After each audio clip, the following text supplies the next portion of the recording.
Assalamualaikum dear students. The chapter we are going to start today is chapter number 7 of your book, that is force and pressure. So जो main concept हम सबसे पहले इसमें देखेंगे वो ये है कि प्रेशर क्या है, सॉलिड और लिक्विड और गैसेज में इसके डिफरेंट कॉजेज, प्रॉपर्टीज़ और डिफरेंट एप्लीकेशंस क्या हैं.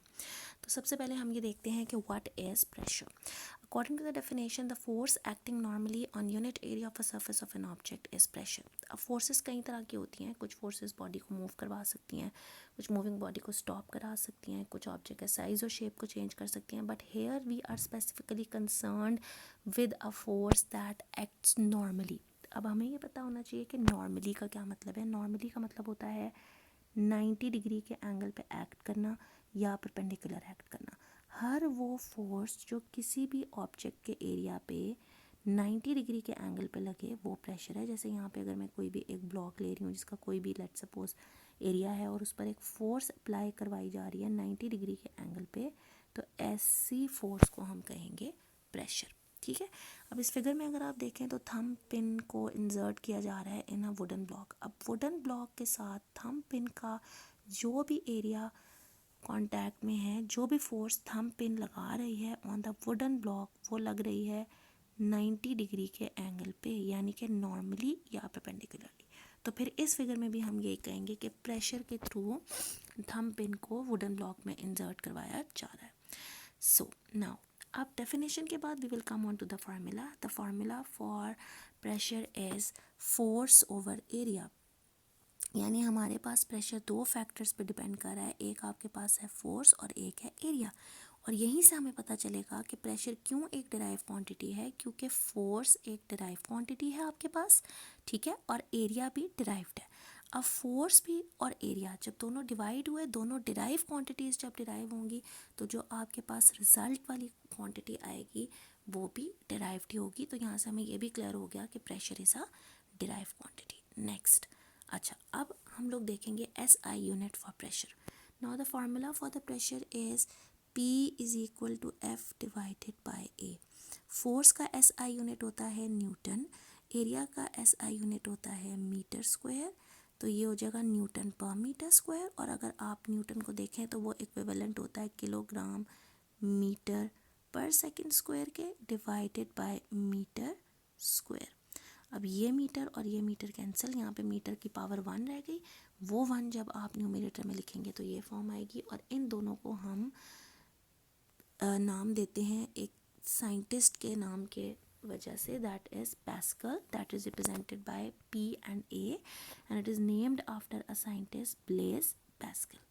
तो चाहे आप प्रेशर का यूनिट पैस्कल लिखें, चाहे न्यूटन पर मीटर स्क्वायर लिखें, चाहे किलोग्राम पर मीटर पर सेकेंड स्क्वायर लिखें, 3 of them are completely equivalent to each other.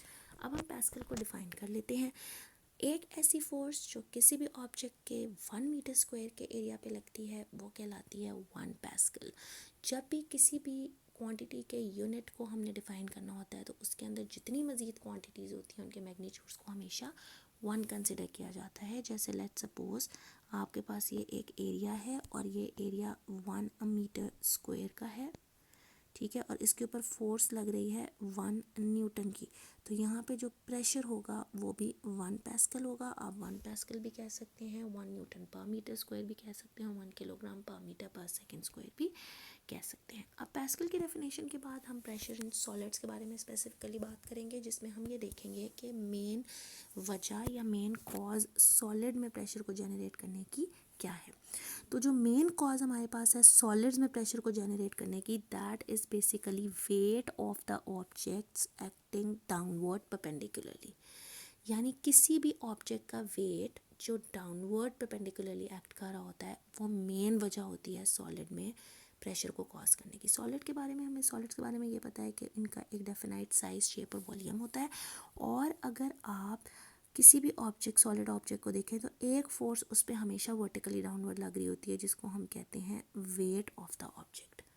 तो दैट वो क्योंकि परपेंडिकुलरली लग रही है और हर परपेंडिकुलरली लगने वाली फोर्स को हम क्या कहते हैं, प्रेशर. उसके बाद हम ये देखेंगे कि सॉलिड्स में प्रेशर किन दो फैक्टर्स पर डिपेंड कर रहा है. One is the applied force and other is the contact area. अब यहाँ पे हमने फोर्स की जगह अप्लाइड फोर्स कहा और एरिया की जगह कॉन्टैक्ट एरिया कहा. अप्लाइड फोर्स इसलिए कहा गया है बिकॉज हम सिर्फ उस फोर्स की बात कर रहे हैं जो 90 डिग्री के एंगल पे अप्लाई हो रही है। और कॉन्टैक्ट एरिया की बात इसलिए की गई क्योंकि जो भी ऑब्जेक्ट किसी दूसरे ऑब्जेक्ट पे फोर्स अप्लाई कर रहा है उसका एक वक्त में सिर्फ एक ही एरिया होगा, एक ही साइड होगी एरिया, पूरे एरिया की, जो इन कांटेक्ट होगी। जैसे लेट सपोज अगर आप ये कहते हैं कि ये एक सरफेस है और इस पर आपने ये एक रेक्टेंगुलर ऑब्जेक्ट रख दिया, तो एक वक्त में सिर्फ ये साइड होगी रेक्टेंगुलर ऑब्जेक्ट की जो इन कांटेक्ट है with the surface. So we are just talking about that area, ठीक है, इसलिए हम यहाँ पे कांटेक्ट एरिया की बात कर रहे हैं। और यहाँ पे अगर आप देखें तो एक फार्मूला ट्रायंगल गिवन है। अब ये फार्मूला ट्रायंगल इसलिए यहाँ पे मैंने बनाया है ताकि आपको ये क्लियर हो सके कि अगर किसी न्यूमेरिकल में आपको कोई भी दो क्वांटिटीज़ गिवन हो तो आप तीसरी क्वांटिटी प्रेशर के फार्मूला के अकॉर्डिंग कैसे कैलकुलेट कर सकते हैं। तो अगर एरिया फाइंड आउट करना है तो प्रेशर और फोर्स को डिवाइड करेंगे, अगर प्रेशर फाइंड करना है तो फोर्स और एरिया को डिवाइड करेंगे, और अगर आपने फोर्स को फाइंड आउट करना है तो आप प्रेशर और एरिया को मल्टीप्लाई करेंगे according to this formula triangle. अच्छा, अब नेक्स्ट हम ये देखते हैं कि जो दो फैक्टर्स हमने पढ़े हैं प्रेशर के रिलेशन में, that are force and contact area, how pressure is related to them, मतलब प्रेशर इनके साथ कैसे रिलेटेड है, ठीक है। अब अगर यहाँ पर आप देखें तो लिखा हुआ है more applied force more will be the pressure. इसका ये मतलब है कि प्रेशर और applied force both of them are directly related to each other. ये जो बीच में साइन नज़र आ रहा है प्रोपोर्शनैलिटी का, ये दोनों साइड की, लेफ्ट हैंड साइड और राइट हैंड साइड की क्वांटिटी के आपस के रिलेशन को डिस्क्राइब करता है, ठीक है। तो अब अगर ये डायरेक्टली रिलेटेड हैं तो जब फोर्स को इंक्रीज करेंगे तो प्रेशर भी ज़्यादा होगा, फोर्स को डिक्रीज करेंगे तो प्रेशर भी डिक्रीज होगा। This is meant by a direct relation and this sign shows the relation between both the quantities, ठीक है। अच्छा, अब इसके बाद हम ये देखेंगे कि कॉन्टैक्ट एरिया के साथ प्रेशर का क्या रिलेशन है।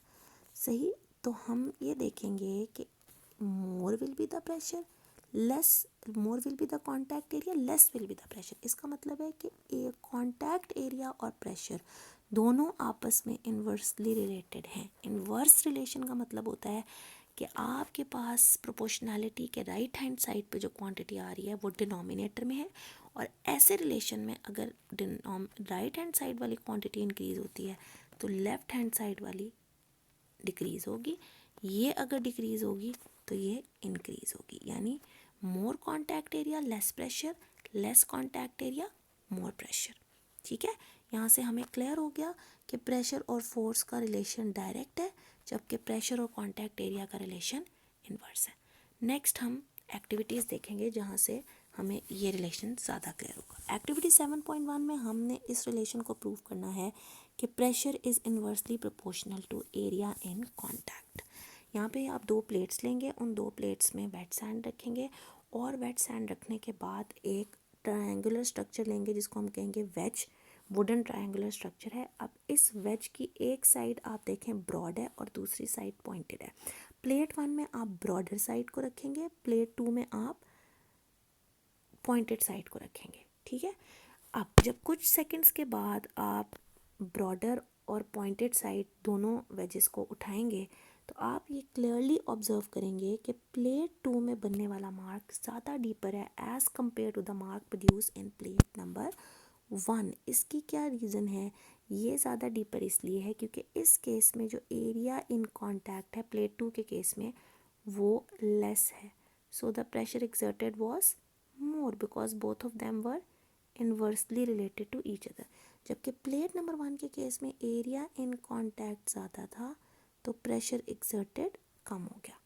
तो इस वजह से हमने ये देखा कि जब एरिया इन कॉन्टैक्ट कम होगा तो प्रेशर एक्सर्टेड ज़्यादा, जब एरिया इन कॉन्टैक्ट ज़्यादा तो pressure exerted come. This relation is quite clear now. Next activity में हम ये देखेंगे कि प्रेशर का क्या रिलेशन है अप्लाइड फोर्स के साथ, यानी ये जो ये रिलेशन हमने डायरेक्ट देखा है इसका हम प्रूव करेंगे, ठीक है।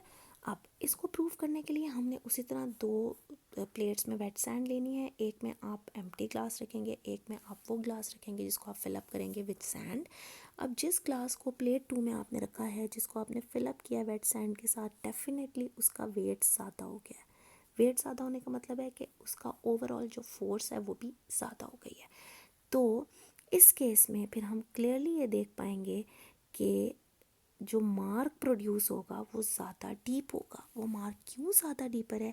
क्योंकि जो प्लेट है उसका वेट ज़्यादा है। वेट ज़्यादा होने का मतलब है फोर्स ज़्यादा, फोर्स ज़्यादा का मतलब है प्रेशर ज़्यादा। इस केस में फोर्स कम यानी कि वेट कम, तो प्रेशर भी कम, जिसकी वजह से जो मार्क है वो ज़्यादा डीपर नहीं है। ठीक है, यहाँ से हमें ये भी क्लियर हो गया। अच्छा, नेक्स्ट हम कुछ एप्लीकेशंस देखेंगे every day life relevant to pressure in solids. अब यहाँ पे हम एक सिचुएशन देख रहे हैं जिसमें हैमर के थ्रू नेल को इंसर्ट करना है वॉल में। ठीक है, अब hammer is applying force on the nail. दो सिचुएशंस आपको गिवन है और आपने ये जज करना है कि दोनों में से किस सिचुएशन में nail will be easily inserted in the wall. तो definitely that will be the situation number 1। क्यों है ये वाली सिचुएशन? इस सिचुएशन में इसलिए ऐसा है क्योंकि हमें क्लियरली नज़र आ रहा है कि as compare to this situation यहाँ पर एरिया इन कॉन्टैक्ट नेल का वॉल के साथ बहुत कम है। तो अकॉर्डिंग टू दिस रिलेशन, अगर एरिया इन कॉन्टैक्ट कम है तो pressure exerted will be more. ठीक है, और इस केस में area in contact broader side है, दैट्स एरिया इन कॉन्टैक्ट ज़्यादा, तो pressure exerted will be reduced. तो यहाँ पे फ़ौरन से हैमर से ज़्यादा प्रेशर एक्सर्ट होगा in this case, that's why it will be inserted in the wall easily as compare to this situation.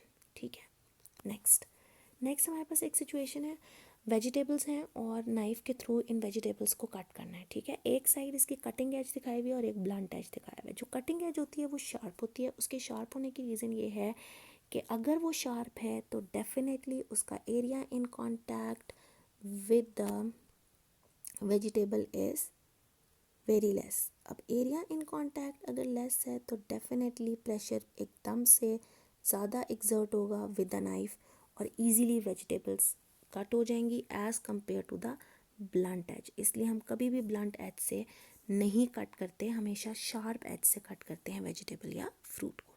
Next हमने क्वेश्चन यहाँ पे देख रहे हैं, how steel tracks reduces pressure of tank on ground. तो इस case में आप ये देखें कि जब इंडिविजुअल व्हील्स होंगे ग्राउंड पे तो उनका एरिया इन कॉन्टैक्ट कम हो जाएगा, तो ज़्यादा प्रेशर टैंक एक्सर्ट करेगा, उसके लिए मूव करना इतना इजीली पॉसिबल नहीं होगा। लेकिन जब आप एक कंप्लीट स्टील के ट्रैक में इन व्हील्स को इनक्लोज करेंगे तो अब इस केस में कॉन्टैक्ट एरिया ज़्यादा हो गया, यानी एरिया इन कॉन्टैक्ट अब ज़्यादा हो गया, तो pressure exert will of the tank on the ground will be reduced by a great amount and it is easy for the tank to move on the ground। ठीक है, चल next हम एक और देखते हैं एक्टिविटी। ये एक फिगर हमें गिवन है और इस फिगर में एक मेटालिक बॉक्स एक सरफेस के ऊपर पड़ा हुआ है। अब मेटालिक बॉक्स की 3 साइड्स की लेंथ बताई हुई है, एक लॉन्गर साइड की दैट इज़ 0.8 मीटर, एक शॉर्टर साइड की दैट इज़ 0.3 मीटर और एक हमारे पास थिकनेस या हाइट बताई हुई है that is 0.2 metre. In 3 dimensions हमें बताई हुई हैं। और जो वेट है ब्लॉक का या जो फोर्स वो एक्सर्ट कर रहा है, क्योंकि हमें पता है सॉलिड में weight is the main cause of producing the pressure, तो वो है 3000 न्यूटन। क्वेश्चन ये है कि मेटालिक बॉक्स प्लेस हुआ है फ्लोर पे, उसका वेट है 3000 न्यूटन। आपने बताना है कि इसी पोजीशन में पड़े हुए ये मेटालिक बॉक्स फ्लोर पे या सरफेस पे कितना प्रेशर एक्सर्ट करेगा।